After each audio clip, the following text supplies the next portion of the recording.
Well, hey everyone, Josh Davis here, and for this video I just wanted to do a quick kind of comparison between Lightroom 3 and Capture NX2.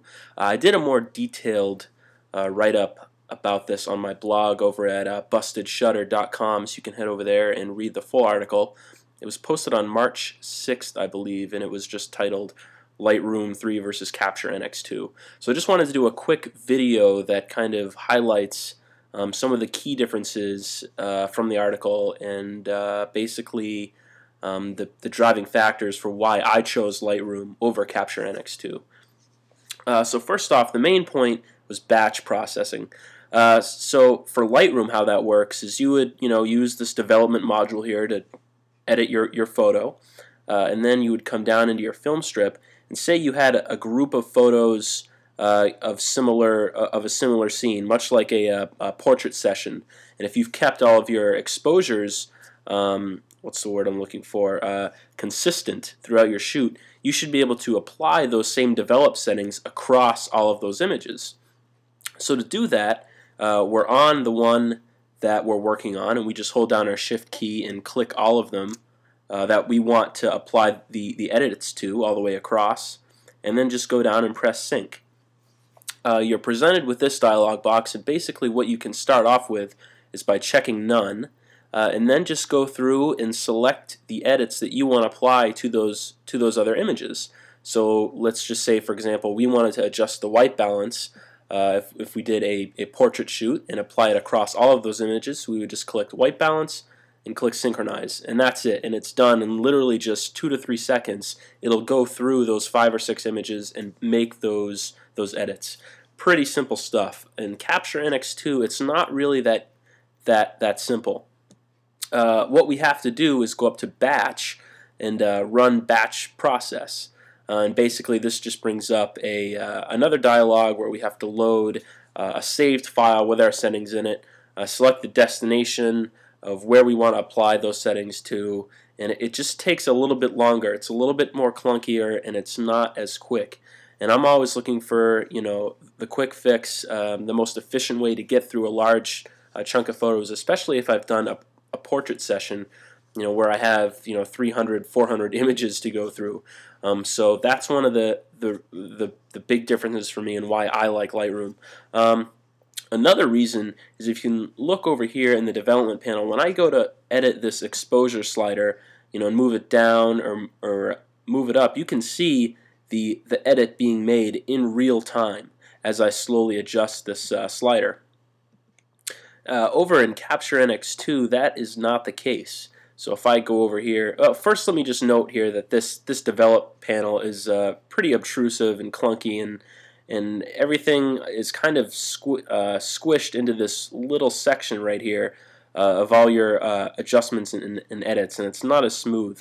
So for example, this exposure compensation slider, if I go to move this down, you can see that it's not a real smooth slider. I would have to go in manually and change the button here to get a more accurate number. But as you can see, it doesn't change in real time. I have to move it, release the mouse button, and then it updates. So it's not really that quick at all.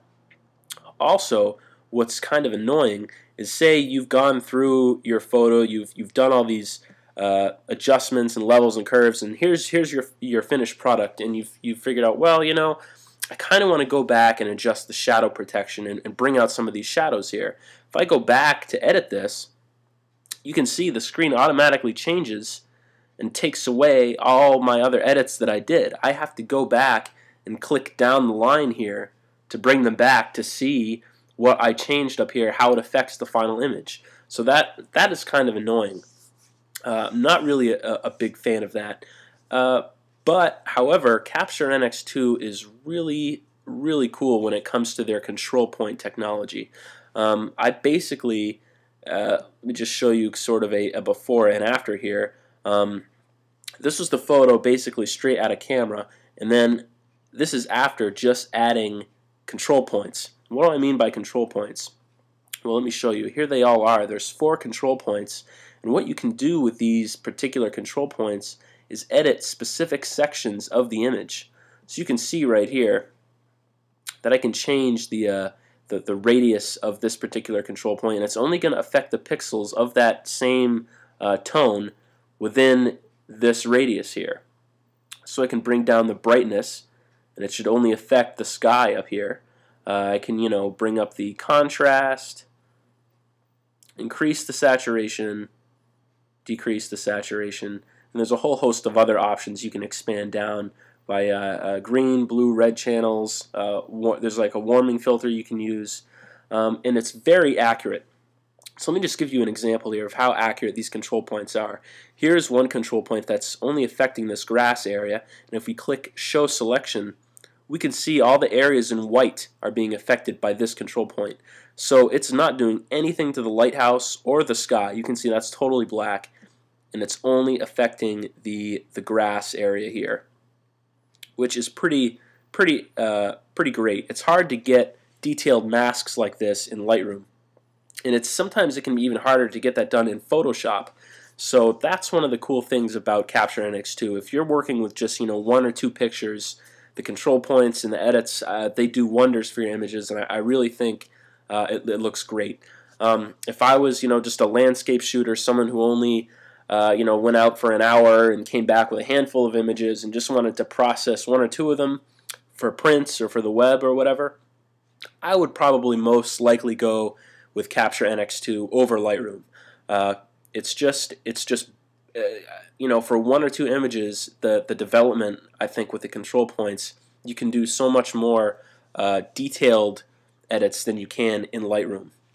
That being said, I still don't think that outweighs the ability with Lightroom where you can have everything combined into one application. You have the library module where you can manage all of your files, the develop module where you edit them, and then these different output modules where you can output them, export them, create flash galleries. With Capture NX2, you just have the ability to edit your photos. There's no real file management there. I mean, there is a browser, but it's not really as good. It's kind of slow and clunky. You can see here with the folders. It's just jumbled. It doesn't look as good as Lightroom's, and it's just not as smooth and clean. And like I said, being able to manage your files, apply your batch edits, process multiple files, and just organize everything. For me, Lightroom, it's just hands down better for me. Plus, it is a little bit more expensive, but I think having everything in one application is pretty great. That being said, Capture NX2 I think is only $130 on Amazon right now, and View NX, which is kind of the companion to Capture NX, which is more of the management application. It's kind of a file browser and a ranker and a sorter, is free. View NX and Nikon Transfer are free. So, $130 for Capture NX2, $300 for Lightroom. I think Lightroom is getting better, and it's going to get to the point where I think it's just that much better than Capture NX2. So yeah, that's pretty much it. The reason why I chose Lightroom, again, you can see my more detailed article over at bustedshutter.com. Thanks again for checking out my videos. Please be sure to rate, subscribe to my channel, all that good stuff. And hopefully I'll have some more Lightroom tutorials coming up soon. So thanks again, and I'll see you later.